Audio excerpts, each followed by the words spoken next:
Paper नहीं होगा तुम्हारे पास, तलाश नहीं कर पाए, पेपर नहीं ले पाए, बात केवल करोगे अपने पढ़ना नहीं है, दूसरे को डिस्टर्ब करने के लिए आ रहे। यहाँ आने के बाद बात आप ना करें। ये क्वेश्चन नोट करिए, समांतर प्लेट संधारित्र की धारिता, ये तो आप हमने लिखवा दिया, यहाँ से लिखो। एक समान प्लेट वायु संधारित्र की धारिता, एक समान प्लेट वायु संधारित्र की धारिता 3 माइक्रोफैरड है।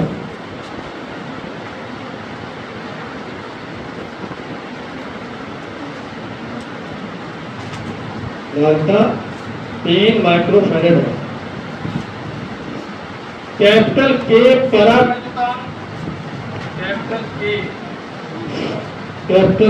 परावर्तकांक तथा 3D अपान कैपिटल 4, 3D अपान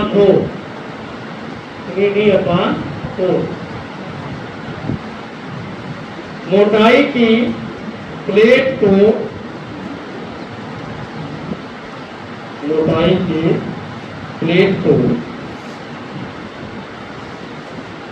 जब संधारित्र के प्लेटों के बीच रखते हैं तब संधारित्र की धारिता 6 माइक्रोफैरड हो जाती है। संधारित्र की धारिता 6 माइक्रोफैरड हो जाती है।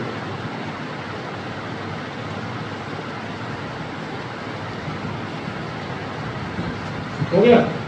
के का मान ज्ञात कीजिए, कैपिटल के का मान ज्ञात कीजिए। स्मॉल डी संधारित्र के प्लेटों के बीच की दूरी है। स्मॉल डी संधारित्र के प्लेटों के बीच की दूरी है। हो गया। अब इसे देखिए ध्यान से। तो जब संधारित्र के प्लेटों के बीच वायु है तब धारिता दिया है 3 माइक्रोफैरड। इसको हमने इसीलिए C0 लिखा हुआ है, C0 लिखा हुआ है। क्लियर? एयर के लिए हो गया। अब हम C0 का मान लिखे हैं तो एप्सिलॉन नॉट A/D होता है, होगा ना। और इसका मान पूरा तो आपको मालूम होना चाहिए, कहीं भी नोट कर लिया जाए कि C0 बराबर होता है एप्सिलॉन नॉट कैपिटल A/D, है ना। अब देखो, जब संधारित्र के प्लेटों के बीच में आंशिक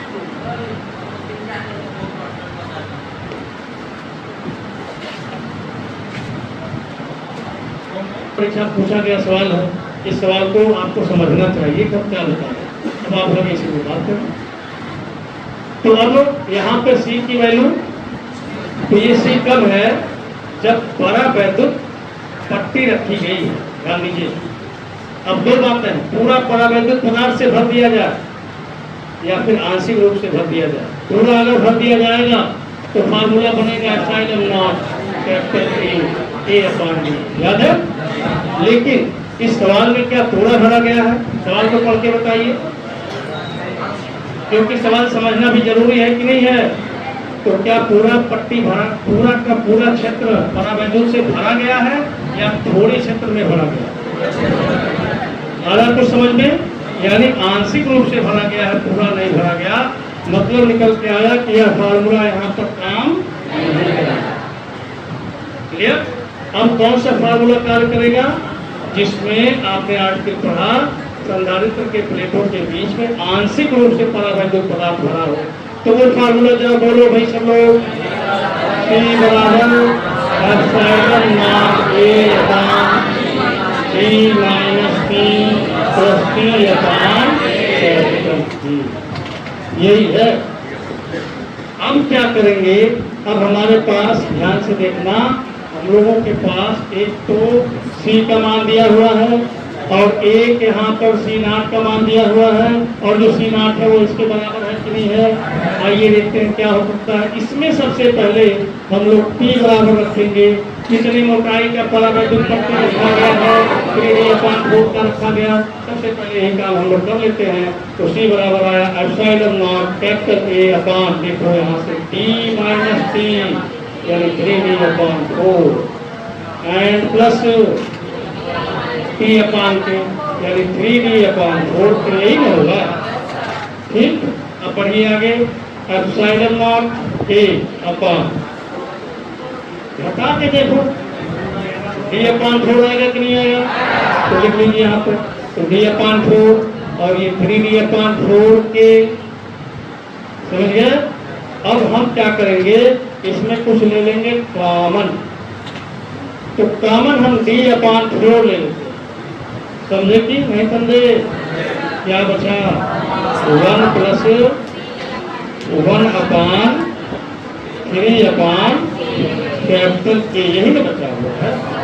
बस एक लाइन हम और लिखेंगे, देखो C इज इक्वल टू, क्या देखिए ये 4 ऊपर जाएगा ना, 4 time epsilon not A upon B in bracket 1 plus 3 upon capital K। ठीक है भाई, C इज इक्वल टू, अब इसको जरा पहचान लीजिए बढ़िया से, ये कौन है, हाँ तो लिख दीजिए। तो ये बन गया 4c0 upon 1 plus 3 upon k। अब c0 भी मालूम है और c भी मालूम है, तो 1 plus 3 upon capital k is equal to 4c0 upon c। बोलो, अब तो मान रख देना चाहिए। तो 4c0 का मान दोनों ही माइक्रोफैरेड में है, इसलिए बदलना कोई बहुत जरूरी नहीं है, क्योंकि बदलेंगे तो बुरे 10 पे माइनस से बुरे 10 पे माइनस से बढ़ जाएगा, बात तो वही रह गई। और बाकी यहाँ पर है 1 प्लस 3 अपॉन कैपिटल के। अब देखो इसको थोड़ा सा सॉल्व कर लो, 2 आया, तो कुल मिलाते कितना है, 2 आएगा, 2 आदमी भी कट गया। ठीक है, तो 1 प्लस 3 अपॉन के इज इक्वल टू, तो 3 अपॉन कैपिटल के बराबर 1 आएगा ना, तो फिर कितना आएगा, k इज इक्वल टू 3 आया। ये हो गया आंसर। कोई कंफ्यूजन हो तो आप बताएंगे। और ये क्वेश्चन आपके यूपी बोर्ड में पूछा जा चुका है। तो अब कभी कभी आप देखेंगे कि बोर्ड का भी सवाल कंसेप्चुअल होता है, और ये सवाल जेई में भी पूछा जा चुका है पिछले वर्षों में, इसका ध्यान रखिए, ठीक है ना। तो बहुत हल्के ढंग से फिर इसको मत लीजिए, पूरा पढ़िए। मैं कई बार बताया, कंप्लीट पढ़ाई करिए, तो इससे फायदा क्या मिलेगा, जेई के सवाल भी अपने आप, कुछ सवाल अपने आप हो जाएंगे और बोर्ड वाला कंप्लीट हो जाएगा। लेकिन हल्के ढंग से चलेंगे तो बोर्ड में ही फेल हो जाएंगे, इसका ध्यान रखेंगे। तो कंसेप्ट के साथ पढ़ाई करिए, केवल फार्मूले से सवाल इसमें नहीं हो पाएंगे, सारे सवाल नहीं हो पाएंगे, आपको कंसेप्ट भी चाहिए।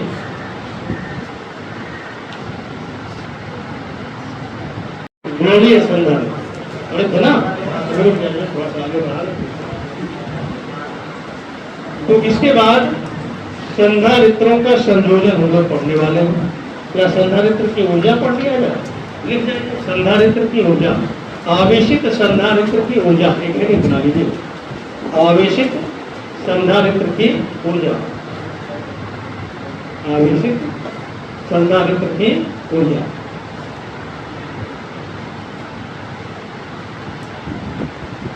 तो इसमें लिख लीजिए माना,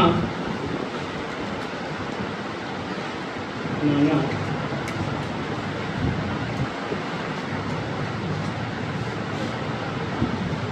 संधारित्र को दिया गया आवेश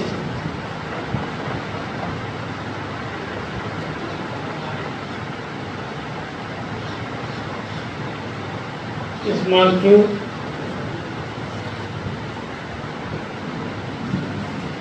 प्लेटों के बीच की दूरी स्मॉल d, प्लेटों का क्षेत्रफल कैपिटल A, कैपिटल A है। ठीक है, अब जो ऊर्जा का फार्मूला है अच्छी तरह से आप जानते हैं, ठीक है भाई। और उसकी परिभाषा भी जानते हैं कि आवेशित करने में किया गया काम है। तो जो चालक के लिए ऊर्जा का सूत्र है वही संधारित्र के लिए भी बनता है। तो सेम डेरिवेशन यहाँ आप अप्लाई कर सकते हैं। तो वहाँ पे हमने कितना डेरिवेशन बताया था, कितने तरीके बताए थे, 1 2 बताए, 3 बताए थे ना। वह तीनों तरीका आप यहाँ भी अप्लाई कर सकते हैं, कोई एक तरीका यहाँ हम बता देते हैं, ठीक है। तो वही आप लिख देंगे औसत विभव, औसत विभव या औसत विभवांतर भी लिख सकते हैं। औसत विभवांतर प्लेटों के बीच का, पहले 0 था और जब आवेशित कर दिया तो भी हो गया, यानी फाइनली आपको क्या मिल गया, आवेशित करने में किया गया कार्य, जैसा कि फार्मूला है आपको पता है, कार्य W बराबर विभव गुणे आवेश, औसत विभव गुणे आवेश, औसत विभव है V/2 आवेश। तो फाइनली आपको मिल गया W = 1/2 VT, ठीक है। और परिभाषा जैसा कहता है उसके हिसाब से आपको क्या मिलेगा, परिभाषा से स्थितिज ऊर्जा U बराबर 1/2 VT, ये आपको फार्मूला मिल गया। अब आपको अच्छी तरह से पता है, ये याद हुआ कि नहीं हुआ, अभी तक सारा फार्मूला नहीं याद है तो यहाँ से लिख भी सकते हैं। Q को हटाएंगे तो Q बराबर क्या होगा, जल्दी बोलो सब लोग समझ रहे हैं इसको। Q बराबर CV, तो U = आ जाता है ½ CV², याद है ना। और उसके बाद फिर यहाँ से V बराबर क्या होगा, जल्दी बोलो, V बराबर क्या होगा, Q/C, तब U बराबर क्या आएगा, 1/2 Q²/C। तो इस तरह से ये बन गया, एक ये है और ये तीनों पहले से भी आप जानते थे, ठीक है भाई। अब थोड़ा सा आगे बढ़ाना, अब यहाँ समांतर प्लेट संधारित्र की ऊर्जा जानना है। आगे बढ़ते हैं। तो U बराबर है ½ CV², ठीक। अब यहाँ बताइए कि V बराबर क्या है। V बराबर है E × D, और E बराबर क्या है, ε0, बोलो भाई, σ/ε0, याद है। और सिग्मा का मतलब क्या है, क्लियर हो गया ना। तो V बराबर कितना आया,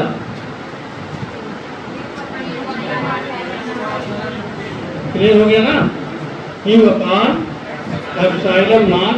A × D, ये किसका मान, ये V का मान, क्लियर। या फिर V के पदों में ही रख लो, छोड़ दो इसको, V के पदों में रख लो। V = कितना हुआ, E × D, ठीक है। और C का मान जरा बोलो तो, समांतर प्लेट संधारित्र के C बराबर क्या है, ε0 आ रहा सबको समझ में, ये मान उठा के इसी में रख दीजिए। तो U बराबर देखो क्या है, 1/2 C के जगह पर रखेंगे ε0 A/D, और उसके बाद ठीक है E × D का होल स्क्वायर, E × D का होल स्क्वायर। इधर वाला उतार लिए हैं, इसको थोड़ा हल्के ढंग से हमने इसलिए किया कि आप पहले से किए। चलिए इस बीच में हम इसको बता देते हैं।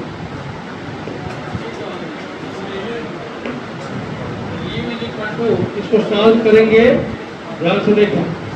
तो 1/2 ε0 A/D, और ये हो गया E² A²। तो U = कितना हुआ भाई, 1/2 ε0 और E², ये ना, और एक D बचा, एक D कट गया, A × D। तो ये समांतर प्लेट संधारित्र के ऊर्जा का व्यंजक। लेकिन ऊर्जा कम पूछता है, ऊर्जा घनत्व अधिक पूछता। ऊर्जा घनत्व का मतलब क्या होता है, एकांक आयतन में संचित ऊर्जा, और ऊर्जा घनत्व बराबर होता है ऊर्जा बटे आयतन, समझ गए। तो इसको उतार लीजिए, तब आगे का काम किया जाए, जल्दी से उतार लीजिए।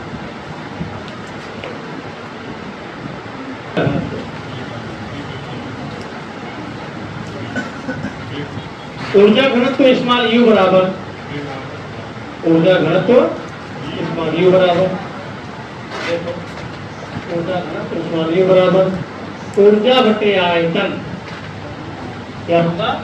ऊर्जा बटे आयतन। अब u बराबर हो गया, ऊर्जा का मान तो यहाँ दिया ही है, 1/2 epsilon not capital E square a into d upon आयतन। संधारित्र के प्लेटों के बीच का जो भाग है उसका आयतन निकालना। संधारित्र के प्लेटों के बीच की दूरी स्मॉल d है और प्लेटों का क्षेत्रफल a है, तो आयतन कैसे निकलेगा? a into D. अब इन सबको समझा दें, पहले लिख लीजिए, ये कट गया कि नहीं कट गया? तो ऊर्जा घनत्व का फार्मूला क्या मिल गया? 1/2 epsilon not capital E square. ये है संधारित्र के प्लेटों के बीच ऊर्जा घनत्व का व्यंजक, यही पूछता है, ठीक है, सिद्ध करने के लिए। E equal to epsilon naught E square, ठीक है। अब हम ये बताएंगे कि ये कैसे हो रहा, आयतन कैसे हुआ, ठीक है। तो उसको देखिए, दो कॉपी हमको दीजिए।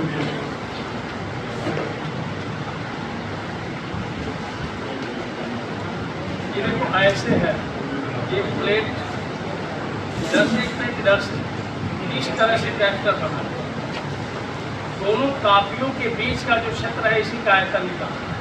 कापियों के बीच की दूरी स्मॉल d है और कापी का क्षेत्रफल ये है। इसको ऐसे कर दीजिए, तो फार्मूला जो हमारा आयतन का है आधार का क्षेत्रफल गुणे ऊंचाई, तो आधार का क्षेत्रफल इस कापी का क्षेत्रफल a है और बीच की दूरी अब क्या बन गया? ऊंचाई। तो आधार का क्षेत्रफल गुणे ऊंचाई कितना हुआ?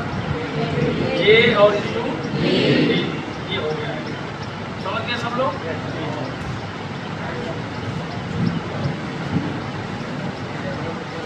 तो इसको आपने कर लिया। अब इसके बाद हेडिंग आप लिख जाइए, संधारित्रों का संयोजन, संधारित्रों का संयोजन।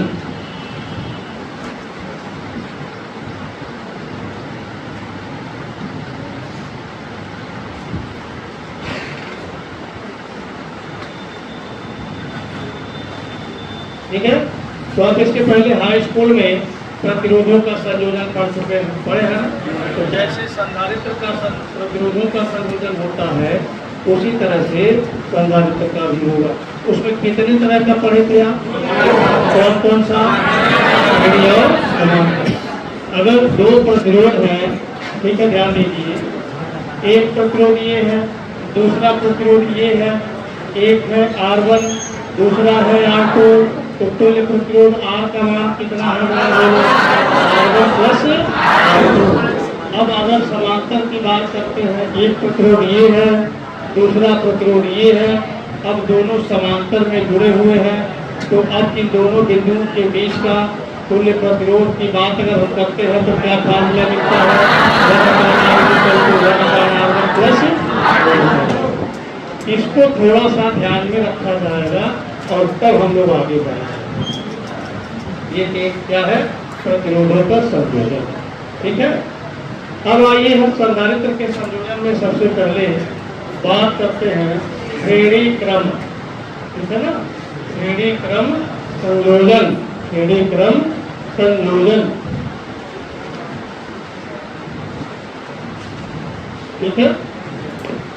अब हम लोग कैस्टर ले लेंगे, ये देखिए एक कैस्टर ये हुआ, ठीक है, देखो, और दूसरा जो कैस्टर है वो ये वाला हो गया, ठीक, दो कैस्टर हमने ले लिया,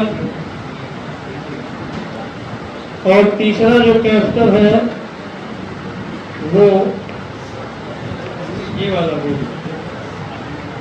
तो तीन कैस्टर हमने ले लिया, ठीक है, और तीनों जुड़ गए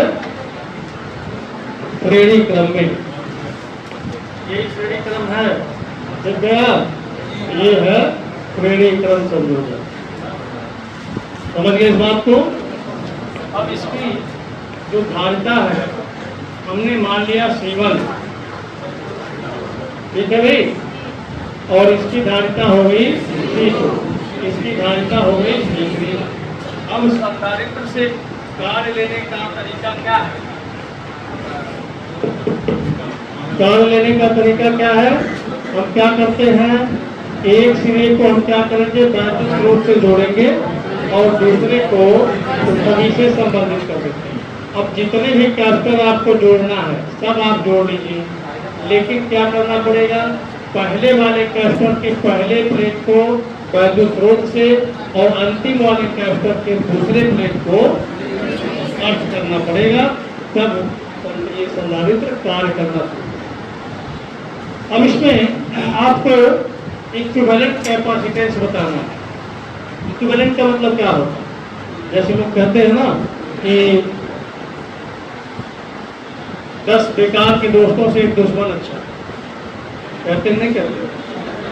तो बेकार के दोस्त अगर 10 हैं तो वो क्या करें, कोई कहेगा चलो पार्क में घूमते हैं, कोई कहेगा चलो बियर पीते हैं, कोई कहेगा कुछ और, कोई कहेगा कुछ और। यानी अगर किसी की भी आप बात मानेंगे तो आपका विनाश तय हो गया कि नहीं हो गया? अब कोई दोस्त नहीं, एक दुश्मन है। अब वो दुश्मन अपने काम में आगे बढ़ रहा है तो आपको क्या लगेगा कि हमसे वो मजबूत हो जाएगा, मजबूत होगा तो फिर लड़ाई तो हमारी उसी से है, तो उसके वजह से आप भी क्या करेंगे, अपने आप को मजबूत करेंगे। अब वो दोस्तों से बेहतर हुआ कि नहीं हुआ, इसका ध्यान रखिए, ठीक है? तो मतलब क्या हुआ कि उन 10 के बराबर लगभग वो काम कर दिया। वो 10 आपकी तरक्की नहीं कर पाए, जबकि दोस्त तरक्की के लिए बने होते हैं, वो नहीं कर पाए, ठीक है? तो अब देखो इक्विवेलेंट का मतलब ये हुआ, ये 3 कैपेसिटर अगर हैं, इनको हटा दिया जाए और उसके जगह पर एक कैपेसिटर यूज कर दिया जाए और वो तीनों का काम कर जाए, तो कहेंगे वह जो एक कैपेसिटर है वो तीनों के इक्विवेलेंट हो गया, और उसकी जो कैपेसिटी है या कैपेसिटेंस है वह तीनों के बराबर है। इसी को हम कहते हैं इक्विवेलेंट, मतलब तुल्य धारिता, यानी कि तीनों के तुल्य एक ही संधारित्र हम काम में ले लेते हैं। तो हमने क्या किया, यहाँ पर एक संधारित्र ले लिया, तो तीनों के जगह पर एक, यानी तीनों को हटाया और उसके जगह पर इसको लगाया और से वही काम हमारा हो रहा है। इसका मतलब क्या हुआ कि तीनों के जगह पे यह काम कर सकता है, ठीक है? अब वो देखो, उसको हमने क्या मान लिया, C मान लिया। अब जो खास बात है वो ध्यान में रखना है कि जब कैपेसिटर श्रेणी क्रम में जुड़े होते हैं तो जरा ध्यान से समझना, आवेश जब यहाँ से चला, मान लो क्यों आवेश चला, तो यह आवेश का रास्ता यही है ना, तो हर कैपेसिटर को पार करके जाना पड़ेगा कि नहीं जाना पड़ेगा? अब जैसे मान लो यहाँ देखो ध्यान से, ये जो रेलिंग है इस पर जगह जगह खंभे बने हैं कि नहीं बने हैं, और आपसे कहा जाए कि रेलिंग पे चलना शुरू करो, तो एक खंभे से कितने लोग जाएंगे? आप अकेले निकल गए पूरा पार किए, तो एक खंभे पर आपसे पूछा जाए, किसी से पूछा जाए कि यहाँ से कितने लोग गुजरे, तो क्या बता जाए, कितना? एक। दूसरे से, तीसरे से, तो हर जगह से एक ही न होगा। अब अगर 2 लोग चला इसको तब, तो हर जगह से 2 लोग गुजरेंगे, 10 लोग चला तब, तो इसका मतलब क्या हुआ कि जो आवेश यहाँ से चलेगा वही आवेश यहाँ खत्म होगा। मतलब क्या निकल के आया, बोलो जल्दी, हर जगह आवेश एक ही होगा कि अलग अलग? तो श्रेणी क्रम में क्या बराबर होता है? सभी संधारित्रों में आवेश बराबर होता है। इसको ध्यान रखना, ये कंसेप्ट है, तभी सवाल हो पाएंगे और तभी श्रेणी समांतर अच्छी तरह से पहचान पाएंगे। एक तो देख कर पहचानना है, अगर ऐसा कैसे दिख जाता है तो देख के पहचानना है, अगर देखने से नहीं लगता तो फिर आवेश दौड़ाएंगे आप उसको और देखेंगे कि अगर हर जगह से आवेश से कहीं गुजरता है तो इसका मतलब वो श्रेणी क्रम में है। यहाँ मजबूरी है उस आवेश की हर संधारित्र से होकर जाना, है कि नहीं है? और इस रास्ता अगर बांट दिया जाए तब बोलो, तो 2 लोग मान लो यहाँ से चले, तो जरूरी नहीं है कि दोनों लोग यहाँ से गुजरेंगे, हो सकता है कि ये वाला रास्ता पकड़ लिया हो, तब क्या होगा? कुछ समझ में आया कि नहीं आया? लेकिन अब अगर ये रास्ता ना हो और 2 लोगों को कहा जाए कि चल के यहाँ पे आओ, तब बताओ, तो सबको हर जगह से जाना पड़ेगा कि नहीं जाना पड़ेगा? ये है कंसेप्ट, आपको ध्यान रखना है। आइए देखो, अब इन दोनों के बीच का कुछ पोटेंशियल डिफरेंस होगा, तभी आवेश चलेगा, नहीं तो नहीं चलेगा। क्या सबके लिए पोटेंशियल डिफरेंस बराबर होगा? ये जो पोटेंशियल डिफरेंस होगा अलग अलग कैपेसिटर के लिए अलग अलग होगा, क्योंकि ये कैपेसिटर अलग अलग बिंदुओं के बीच में जुड़े हुए हैं, सभी एक बिंदु के बीच में नहीं जुड़े हुए हैं। तो इसका मतलब इसका हम मान लेते हैं इसका जो विभवांतर है वो V1 है, इसका जो विभवांतर है वो V2 मान लेते हैं, इसका जो विभवांतर है वो V3 मान लेते हैं। क्लियर हो गया ना? ये कंडीशन है। तो लिख जाइए, माना 3 संधारित्र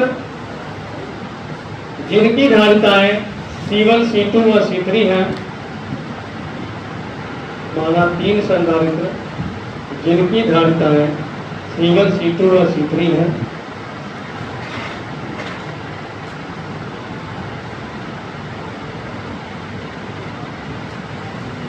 हो गया? जिनके सिरों के विभवांतर V1, V2 व V3 हैं। जिनके सिरों के विभवांतर V1, V2 व V3 हैं।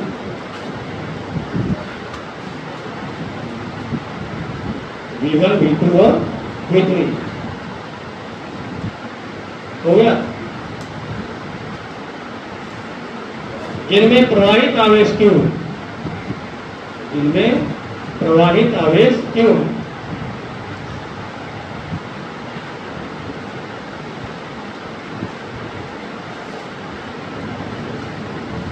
श्रेणी क्रम में जुड़े। और इसके बाद ये डायग्राम बना लीजिए, बाकी की चीजें कल हो पाएंगी। Unutmuş olsam